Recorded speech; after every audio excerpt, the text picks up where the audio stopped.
Hello everyone.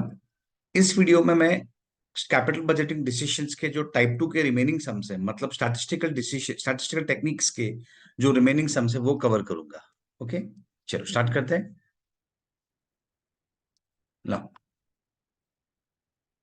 Part two, जो video का मैंने जो पार्ट टू बनाया था उसमें मैंने स्टैटिस्टिकल टेक्निक स्टार्ट किया था। आज रिमेनिंग सम्स कवर करेंगे। Let's start with illustration number one, practical question number one. या इससे नहीं स्टार्ट करता हूं मैं, बेटर है मैं एक दूसरे से स्टार्ट करता हूँ। क्वेश्चन नंबर फोर से स्टार्ट करते हैं। KLM Limited is considering taking up one of the two projects, Project K and Project S. Both the projects have the same life requiring equal investment of 80 lakhs. Project का initial investment 80 lakhs है. Both are estimated to have almost the same yield. As the company is new to this type of business, the cash flow arising from the projects cannot be estimated with certainty. An attempt was therefore made to use probability to analyze the pattern of cash flow from the projects during the first year of operation. This pattern is likely to continue during the life of the projects. The result of the analysis are as follows. Fine. यहाँ पे उन्होंने दिया है, देखिए project के project है, दो projects है, cash flows can not be determined with certainty लिखा है। तो different different cash flows find किए और उस कैश फ्लोज के डिफरेंट प्रोबेबिलिटीज भी है। पूछा क्या है क्वेश्चन में, what they want us to do, calculate variance standard deviation and coefficient of variation for both the projects and which of the two projects is riskier। चलो start करते हैं। पहले मैं स्टार्ट करता हूँ प्रोजेक्ट के से।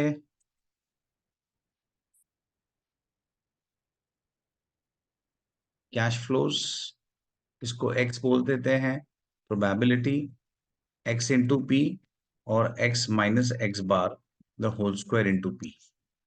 ओके, देखिए हम जो वेरिएंस का फॉर्मूला होता है, हमने टाइप पार्ट टू में देखा था। वेरिएंस का फॉर्मूला समेशन, सॉरी रूट नहीं आएगा, स्टैंडर्ड डिविएशन में रूट आता है, summation x minus x bar the whole square into p. चलो वेरिएंस फाइंड करते हैं पहले, उसके लिए मुझे चाहिए x minus x bar the whole square into p. Fine. Cash flows कितने हैं, 11, 13, 15, 17, 19 और उसके probability 0.1, 0.2, 0.4, 0.4, 0.2, 0.1। Fine, x into p 11 into 0.1 that is 1.1, 13 into 0.2, 2.6, 15 into 0.4, 6, 17 into 0.2, 3.4 और 19 into 0.1, 1.9। इसका टोटल 15। ओके, इसका total 15। So this is nothing but x bar, ये हमारा expected cash flow है 15। अब हम फाइंड करेंगे x minus x bar the whole square into p. So कैलसी में कैलकुलेट करेंगे। देखिए how to calculate, last time भी मैंने बताया था, एक बार फिर से बताता हूँ।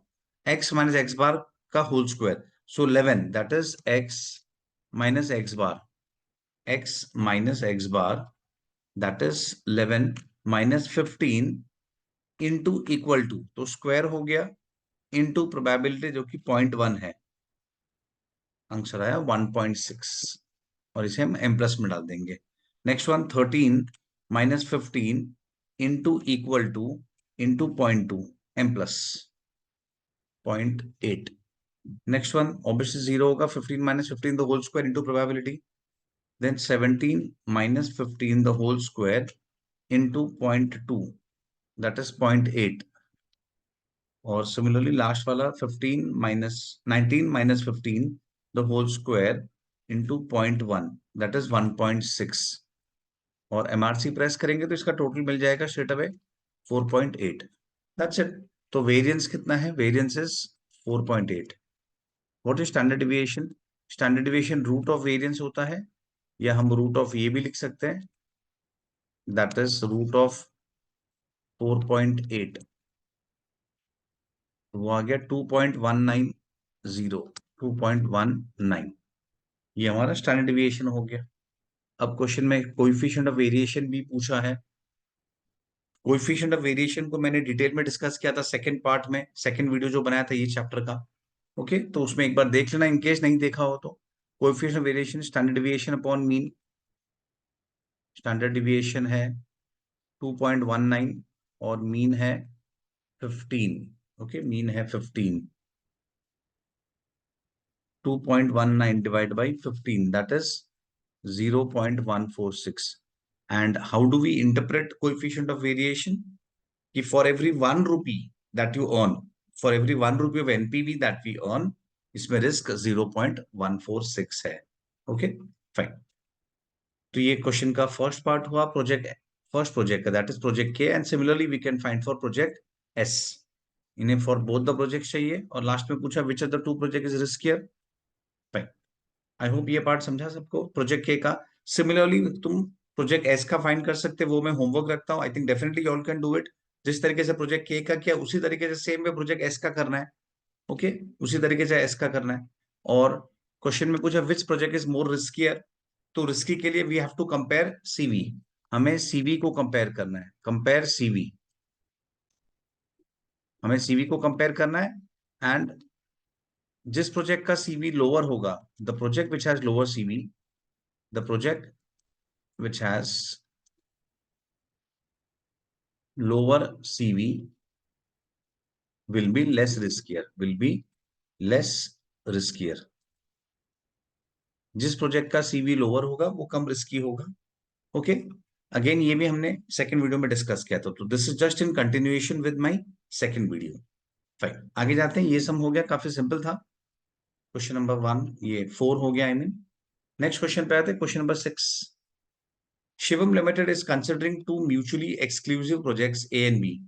म्यूचुअली एक्सक्लूसिव प्रोजेक्ट्स मतलब क्या होता है? बेसिकली हम कोई भी एक ही प्रोजेक्ट सेलेक्ट करेंगे, दोनों नहीं, बिकॉज दे आर एक्सक्लूसिव.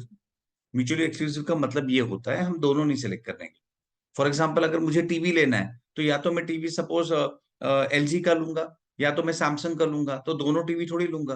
तो that is mutually exclusive word का मतलब. Shivam Limited is considering two mutually exclusive projects A and B. Project A cost 36,000 and B 30,000. You have been given below the net present value probability for each project. Project A का दिया है, project B का दिया है. पूछा क्या है? पहले तो compute the expected NPV, NPV पूछा है. Compute the risk attach to each project, that is standard deviation पूछा है. Compute the profitability index and then recommendation देना है. Which project do you recommend? Start करते हैं फर्स्ट प्रोजेक्ट पे आते हैं. Compute the expected NPV.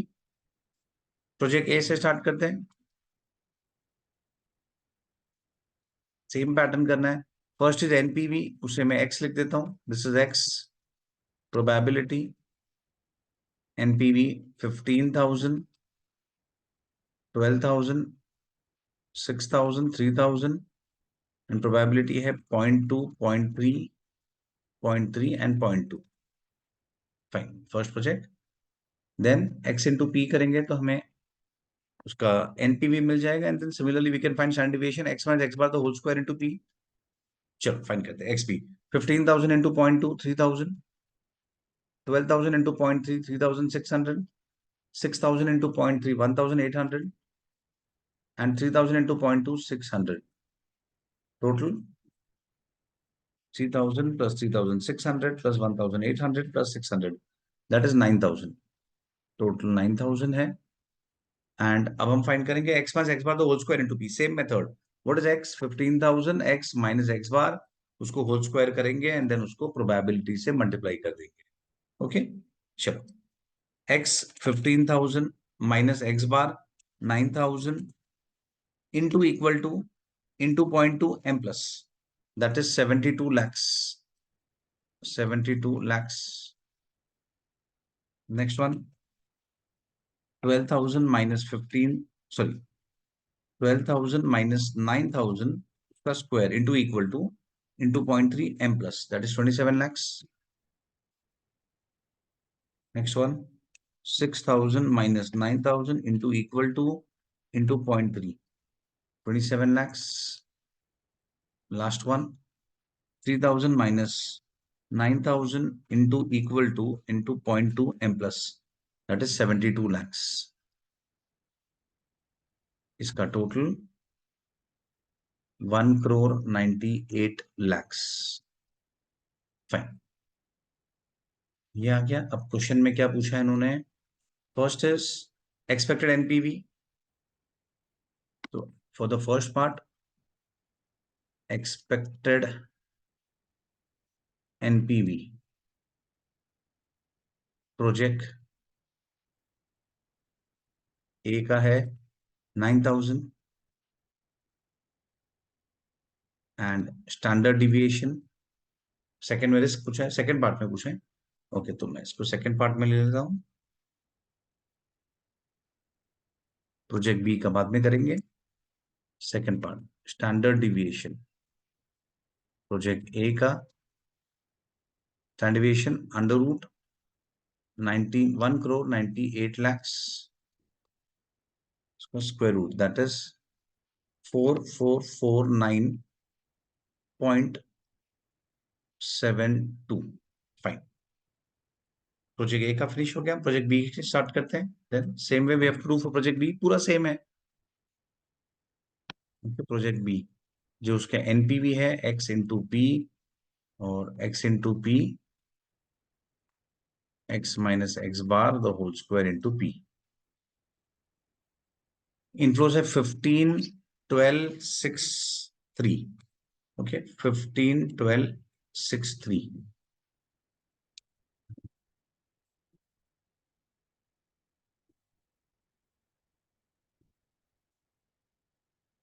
15 12 6,000 and 3,000 और इसका probability 0.1 0.4 0.4 0.1।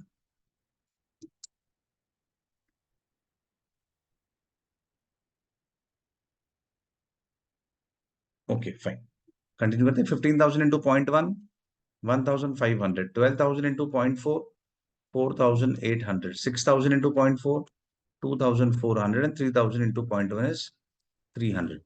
Total 1,500 plus 4,800 plus 2,400 plus 300 9,000। दोनों प्रोजेक्ट का एक्सपेक्टेड एनपीवी सेम है। ओके, दोनों प्रोजेक्ट का एक्सपेक्टेड एनपीवी सेम आया। तो ये फर्स्ट पार्ट रेडी हो गया 9,000। Standard deviation x minus x bar the whole square into b 15,000 minus 9,000 into equal to into 0.1 36 lakhs 12,000 minus 9,000 into equal to into 0.4 36 lakhs 6,000 minus 9,000 into equal to into 0.4 36 lakhs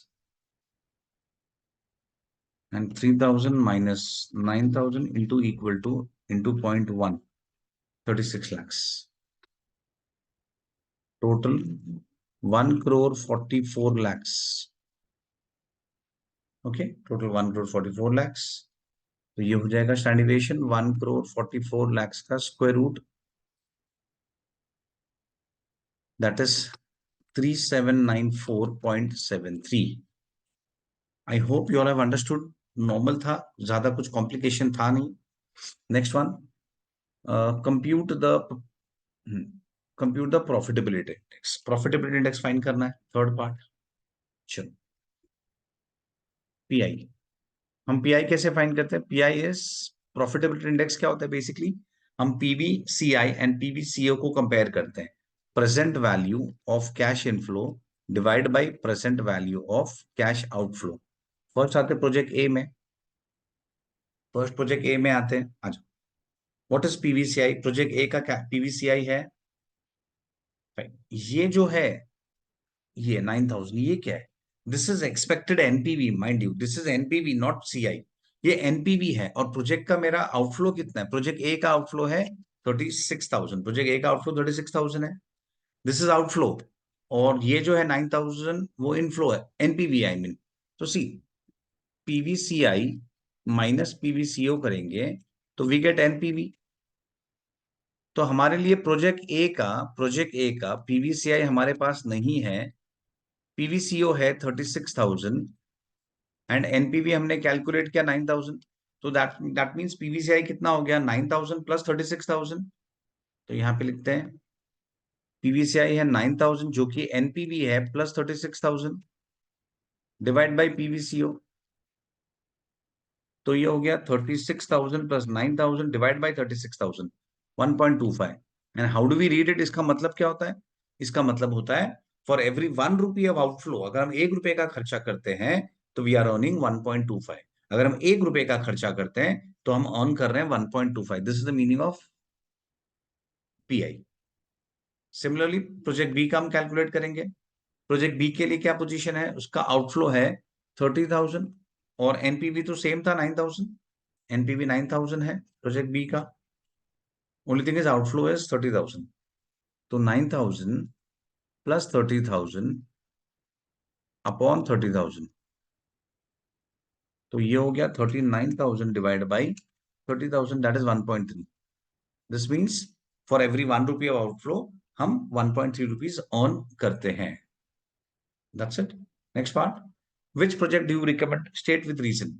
अब देखो इसमें तो दोनों का जो NPV है वो कांस्टेंट है, तो डिसीजन लेना है तो we have to consider standard deviation. तो a project which has lower standard deviation has lower risk, तो ऑब्वियसली इसमें हम प्रोजेक्ट बी को सिलेक्ट करेंगे, क्योंकि ए और बी में दोनों में जो इनफ्लो है, जो एनपीवी है वो तो सेम है 9,000। एनपीवी तो सेम है 9,000, तो हम क्या देखेंगे, इनफ्लो सेम है, एनपीवी सेम है, तो फिर स्टैंडर्ड डिविएशन देखेंगे, दैट शोज रिस्क। तो रिस्क किसमें कम है, ए में रिस्क है 4,449 का, बी में 3,794, तो बी में रिस्क कम है, तो project B should be selected. Project B should be selected. Project B should be selected. Reason, it has lower risk. Reason है इसका जो रिस्क है वो लोअर है। क्यों लोअर है, बिकॉज उसका standard deviation is lower, since standard deviation is lower. अगर ऐसा होता कि रिस्क भी अलग होता और इनफ्लो भी अलग होता, एनपीवी, दैट मींस एनपीवी भी डिफरेंट होता दोनों प्रोजेक्ट का, और सीवी भी डिफरेंट होता, तो इन दैट केस अगर डिसीजन लेना है तो वी कैन यूज सीवी। जहां पे सीवी क्या होता है, फॉर एवरी वन इनफ्लो हमारा रिस्क क्या है, हमारा स्टैंडर्ड डिविएशन क्या है, फॉर एवरी वन इनफ्लो तो सीवी वो सीवी होता है, तो in that case we can compare CV decision लेने के लिए। फाइन। यहाँ पे तो बहुत सिंपल था, क्योंकि इनफ्लो सेम थे, एनपीवी सेम था, तो best on the base of standard deviation ही हमने डिसीजन ले लिया है। Fine. I hope you have understood this sum. Question number 6। Next पे आते हैं। क्वेश्चन नंबर 3 पे आते हैं। चलो, a company is considering project X and Y with the following information. Project x expected NPV दिया है 1,22,000 एंड प्रोजेक्ट वाई का एनपीवी 225 एंड स्टैंडर्ड डिविएशन दिया है। बेस्ट ऑलरेडी कैलकुलेट करके दे दिया है, कुछ नहीं करना है, खाली कमेंट्स देना है, क्योंकि कैलकुलेशन ऑलरेडी कर दिया है। एक्सपेक्टेड एनपीवी दिया है, स्टैंडर्ड डिविएशन दिया है। Okay, which project will you recommend based on the above data. अभी see, based on the above data अगर हम एनपीवी कंसिडर करें, इफ एनपीवी इज कंसिडर्ड, तो कौन सा प्रोजेक्ट बेटर है, obviously project Y. Reason, it has higher NPV, तो project Y should be selected. Y is better since NPV is higher. लेकिन अगर मैं स्टैंडर्ड डिविएशन कंसिडर करूं तो X should be selected, क्योंकि it has lower standard deviation मतलब lower risk, lower standard deviation मतलब lower risk, तो standard deviation अगर देखना है तो project X should be selected. Reason, since उसका standard deviation is lower. Fine.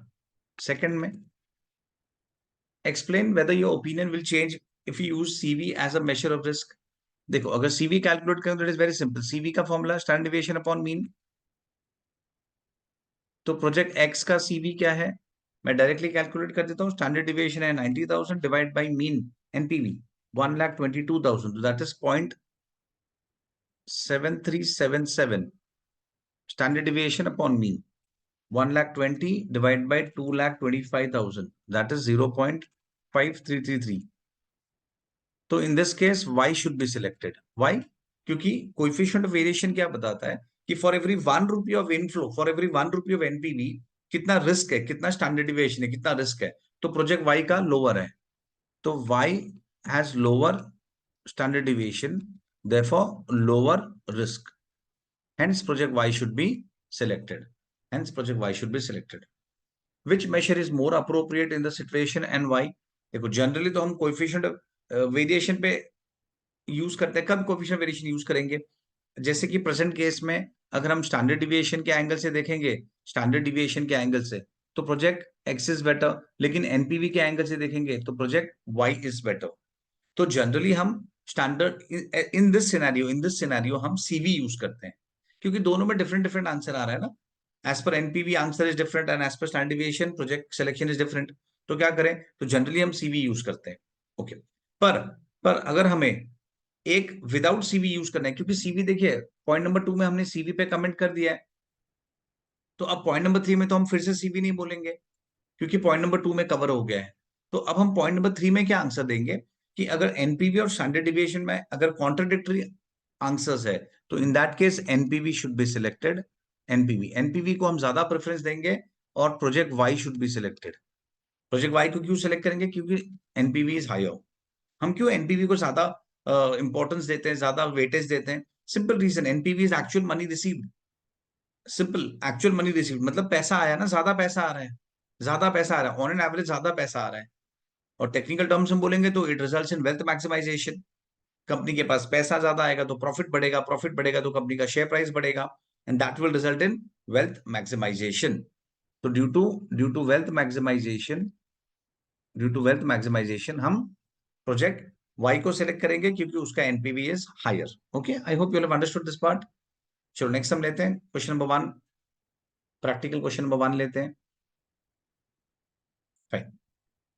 Skylark Airways is planning to acquire a light commercial aircraft for flying class client at an investment of 50 lakhs. ये हमारा PVCO, present value of cash outflow है।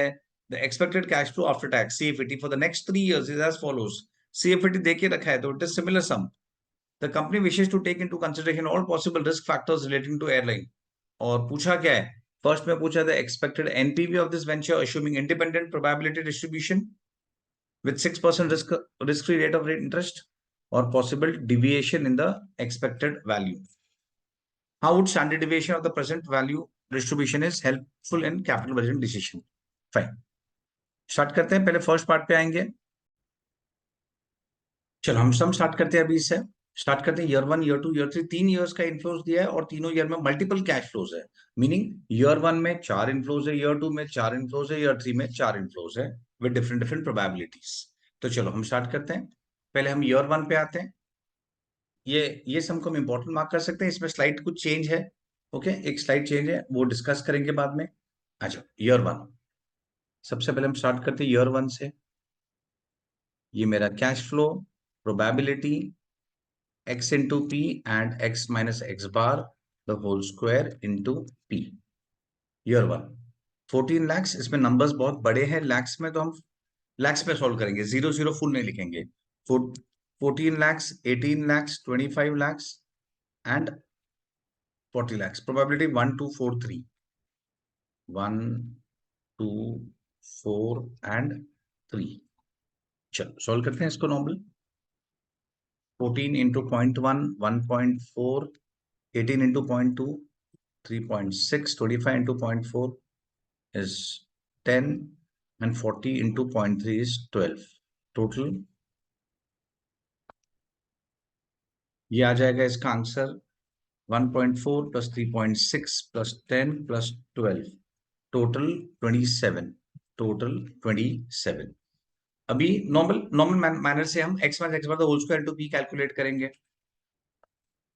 Okay, same pattern wise. x is 14, x bar हमारा है 27, तो 14 minus 27 का square into probability 0.1 that is 16.9, m plus में डाल देंगे।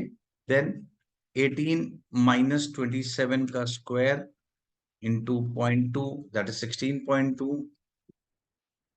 then 25 minus 27 का square into 0.4 1.6 and 40 minus 27 का square into 0.3 that is 50.7। इसका टोटल कर देते हैं, एक बार मैं कैलकुलेशन फिर से चेक भी कर लेता हूँ।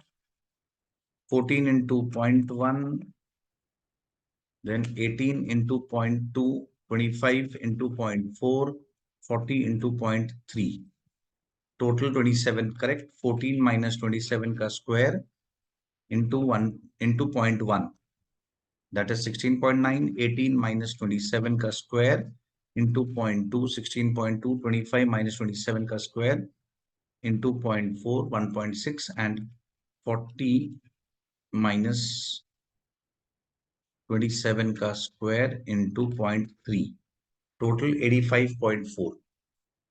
फाइन। तो ईयर 1 का ईयर वन का व्हाट इज ईयर वन का कैश फ्लो, ईयर वन का expected cash flow, average cash flow. Okay, expected cash flow 27 and standard deviation is root 85.4 is equal to 9.24. 9.24 ये हमारे ईयर वन हो गया. अब हम ईयर टू पे आते हैं. Same way will do it for year two. Year two x p x minus x bar,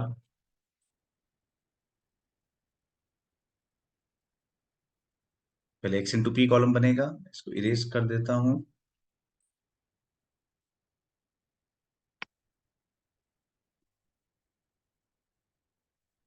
x into p x minus x bar the whole square into P.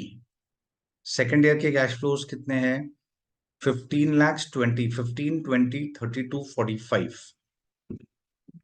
15, 20, 32 and 45. These are the cash flows. और उसका probability है 1342. 1342. Fine. Same way हम फटाफट उसका expected value और standard deviation find कर लेते हैं.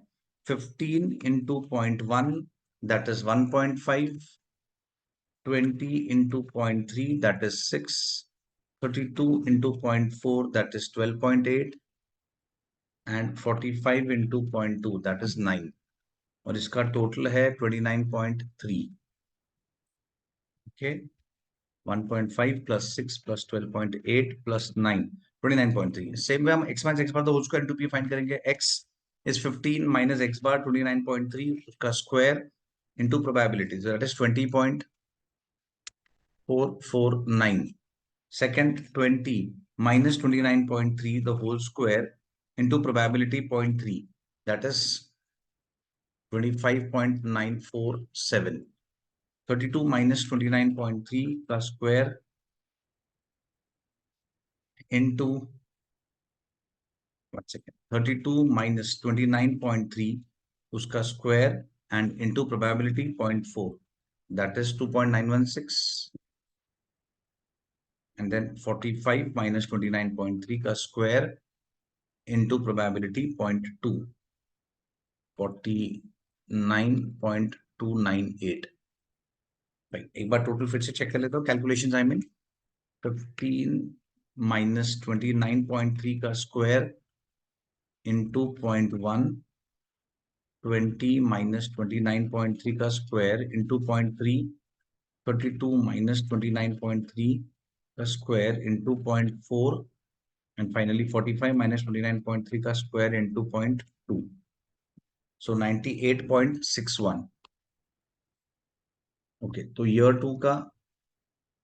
टू का expected cash flow 29.3 and standard deviation है under root 98.61. Under root that is 9.93. 9.93. Similarly हम ईयर थ्री का फाइंड करेंगे. X p then x minus x bar the whole square into p. Fine. 18, 25, 35. 18, 25, 35, 48 and उसका probability कितना है? 2521. 25.2, 0.5, 0.2, 0.1. चलिए same way फटाफट इसका हम वैल्यूज फाइंड कर लेते हैं. 18 into 0.2 that is 3.6. 25 into 0.5 12.5. 35 into 0.2 7 and 48 into 0.1 4.8 और इसका टोटल है 27.9.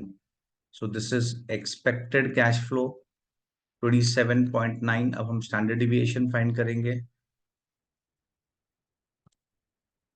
x that is 18 minus x bar 27.9 the whole square into probability 19.602.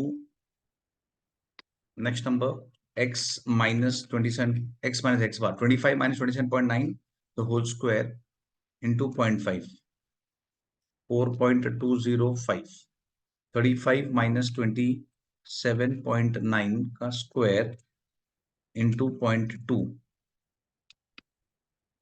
10.082, and last one है 48 माइनस 27.9, उसका स्क्वायर इंटू 0.1, दैट इज 40.401। इन सब का टोटल है 74.29, उसका स्क्वायर रूट निकालेंगे तो will get 8.619, 8.62, that is fine. देखिए अभी हमने क्या किया, फिर थोड़ा अभी तो हमने खाली लेबर वर्क ही किया है, खाली तीनों ईयर का स्टैंडर्ड डिविएशन फाइंड किया और तीनों ईयर का हमने स्टैंडर्ड डिविएशन और expected NPV, expected cash flow, sorry expected cash flow find किया। फाइन, क्वेश्चन में क्या पूछा है, what they want us to calculate, पहले पूछा है the expected NPV, expected NPV of this venture assuming independent probabilities, इसका significance है assuming independent probabilities, distribution with 6% risk free rate of return। Fine, चलो हम फाइंड करते हैं, पहले expected NPV फाइंड करते हैं। तो expected NPV हम कैसे करेंगे, calculation of expected NPV, same pattern, year, cash flow, PV factor and PV। Year में 3 ईयर्स है, कैश फ्लोज हमारे एक्सपेक्टेड कैश फ्लो ईयर 1 का 27 lakhs है, ओके। ईयर 2 का कैश फ्लो 29.3, ईयर 2 का कैश फ्लो 29.3 ये वाला कैश फ्लो है, एंड ईयर 3 का 27.9, 27.9 ईयर 3 का कैश फ्लो है। फाइन, पीवी फैक्टर क्वेश्चन में दिया है, PV factor is 6%, PV factor 6%, 1 divide by 1.06, first year 0.943, second year 0.8899, so 0.889, so 0.89, 1 second, 1 divided by 1.06, first year 0.943, second year 0.943, second year 0.890, third year 0.8396840, right, multiply करते हैं 27 into 0.943, that is 25.461, 29.3 into 0.890, 26.077, 27.9 into 0.840, that is 23.436, तीनों को add करेंगे तो आता है 74.974। That's it, this is total PVCI, और इसमें से हम पीवीसीओ जो इन्वेस्टमेंट है वो माइनस कर देंगे। और इन्वेस्टमेंट फर्स्ट पैरा में दिया था, देखो इन्वेस्टमेंट इज 50 lakhs, इन्वेस्टमेंट हमारा 50 lakhs है। फाइन, इन्वेस्टमेंट है 50 lakhs minus PVCO 50 lakhs. This is PVCI. So this is 24.974. This is NPV. Okay, ये हमारा NPV हो गया। जो क्वेश्चन का फर्स्ट पार्ट था, क्वेश्चन का फर्स्ट पार्ट क्या था, calculate the expected NPV of the venture, वो हमने कैलकुलेट कर दिया, दैट इज 24.974, ये हमारा आंसर है। Okay, 24.974, this is expected NPV. Second part पे आते हैं, सेकंड पार्ट थोड़ा डिस्कस करने जैसा है। सेकंड पार्ट में क्वेश्चन में क्या पूछा है, see they want us to calculate possible deviation, possible deviation, deviation मतलब standard deviation the expected value, possible standard deviation the expected value. अभी ये जो डिविएशन कैलकुलेट करने का, इसमें 3 डिफरेंट तरीके होते हैं, देयर आर 3 डिफरेंट पॉसिबिलिटीज। तो पहले एक बार वो समझ लेते हैं, then will come to the sum. See combine standard deviation find करने का इसमें 3 तरीका है। अगर तुम्हें standard deviation of NPV, standard deviation of project find करना है, standard deviation of NPV find करना है, तो उसका 3 डिफरेंट तरीका होता है। First method, first, cash flows are not correlated, cash flows are not correlated, meaning they are independent. Cash flows are perfectly correlated, cash flows are perfectly correlated, perfect correlation। and third case होता है cash flows are moderately, cash flows are moderately correlated. Cash flows are moderately correlated. देखो ये तीन possibility है cash flows, तीनों standard deviation को combine करने का, ये तीन डिफरेंट पॉसिबिलिटीज है। तो फर्स्ट केस अगर है cash flows are not correlated, cash flows are not correlated meaning year one का कैश फ्लो, ईयर टू और ईयर थ्री तीनों जो ईयर के कैश फ्लोज है दे आर नॉट कोरिलेटेड। अगर तीनों कोरिलेटेड नहीं है then how to find combined standard deviation या स्टैंडर्ड डेविएशन ऑफ एनपीवी। तो standard deviation of NPV find करने का तरीका है standard deviation of first year square into PV factor of first year square plus standard deviation of second year square into PV factor of second year square plus standard deviation of third year square। I mean ये चलता रहेगा, standard deviation of third year square into PV factor of third year square, so on जितने years है उतना ये column बनते जाएगा। इसको मैं डॉट डॉट डाल देता हूं, ओके और उसको फिर अंडर रूट हो जाएगा सेकेंड।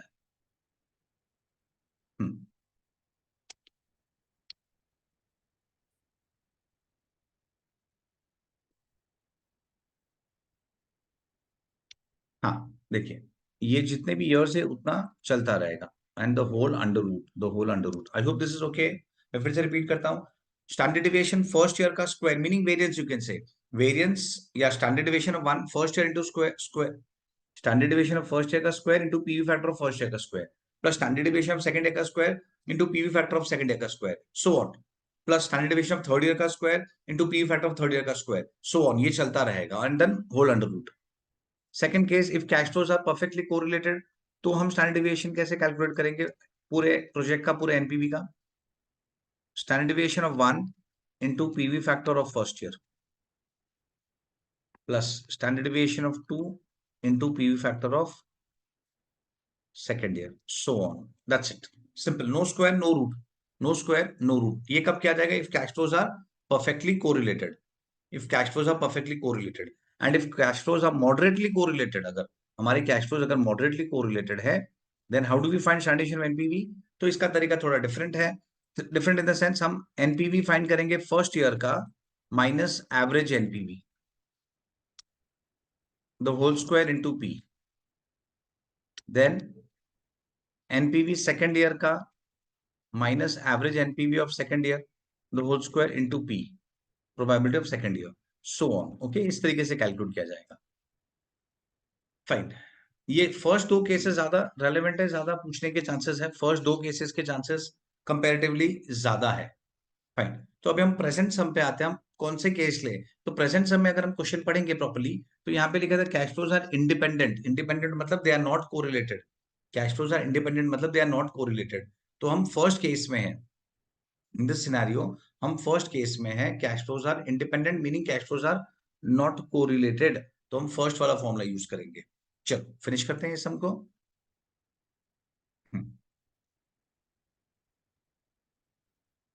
यस आ जाओ, हम फर्स्ट फॉर्मूला यूज करेंगे,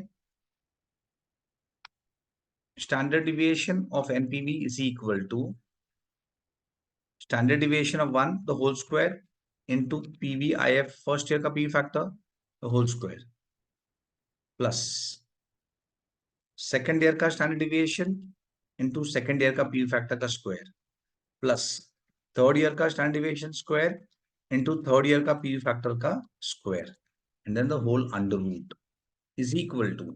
फाइन, हमारे इसमें स्टैंडर्ड डिविएशन हमारे पास है फर्स्ट ईयर का स्टैंडर्ड डिविएशन 9.24, तो 9.24 का स्क्वायर इनटू पी फैक्टर है फर्स्ट ईयर का 0.943 का स्क्वायर, ओके यहां से लिया पी फैक्टर। देन सेम में will do it for second year, second year का स्टैंडर्ड डिविएशन 9.93 है, 9.93, 9.93 square into P factor 0.890 square plus third year 8.62, 8.62 square into 0.84 square and then the whole under root. इसको हम फटाफट कैल्सी में calculate कर लेते हैं, तो we can do it this way, 9.24 into 0.943 into equal to m plus. मैं एक बार फिर से बोलता हूँ, first part how to calculate, ये पूरे कैलकुलेशन हम एक साथ कैलसी में कर लेंगे। 9.24 इंटू, दोनों स्क्वायर है ना, पहले मल्टीप्लाई करेंगे फिर स्क्वायर करेंगे। 9.24 into 0.943 into equal to m plus. 9.93 into 0.89 into equal to m plus. 8.62 into 0.84 into equal to m plus.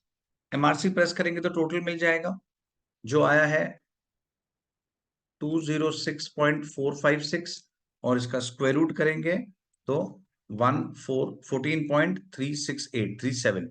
So this is the final answer. I hope you all have understood.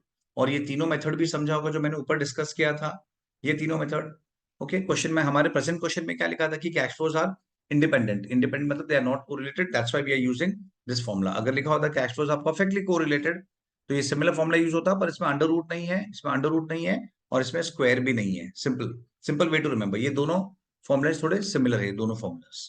Fine, next पे आते हैं। अभी last part में क्या पूछा है, theoretical part है वो, how would standard deviation of the present value distribution help in capital budgeting decision. How would standard deviation be helpful. तो देखिए स्टैंडर्ड डिविएशन कैसे हेल्पफुल होता है, ये तो थियोरेटिकल है। सपोज इफ मेरे पास दो डिफरेंट प्रोजेक्ट्स है और दोनों प्रोजेक्ट के NPVs round about same, similar या राउंड अबाउट सेम है, तो जिस प्रोजेक्ट में स्टैंडर्ड डिविएशन लोअर रहेगा उस प्रोजेक्ट का रिस्क भी लोअर होगा, तो हम वो प्रोजेक्ट सेलेक्ट करेंगे। ओके, और इफ स्टैंडर्ड डिविएशन और अगर हमारा एनपीवी डिफरेंट डिफरेंट है, काफी डिफरेंट है दोनों प्रोजेक्ट्स का, तो हम सीवी के through we can find out risk. ये हमने काफी बार डिस्कस कर लिया है। I hope you all have understood this part. तो 1 2 3 4, क्वेश्चन नंबर 5 में होमवर्क रखता हूं, this is similar to question number P, practical question number 1। अभी हमने जो प्रैक्टिकल क्वेश्चन 1 किया उसके जैसे ही है ये भी। Fine, okay. और एक जस्ट एग्जाम में अगर सपोज ये तीन जो केस है उसमें से अगर क्वेश्चन में लिखा नहीं गया कि we fall into which category, cash flows are not correlated की cash flows are correlated, perfectly correlated की cash flows are moderately correlated, तो always assume this if question is silent, assume this if question is silent। अगर question silent है तो हम ये वाला assumption लेंगे that cash flows are not correlated। Fine, तो with this मेरा जो सेकंड टाइप है वो भी खत्म हो गया है, that is statistical part, analysis वाला स्टैटिस्टिकल वाला पार्ट हमने फिनिश कर दिया है। That's it. नेक्स्ट वीडियो में मैं न्यू टाइप लेके आऊंगा, नेक्स्ट टाइप लेके आऊंगा। Fine, okay, with this I stop. I hope you all have understood. Okay, bye.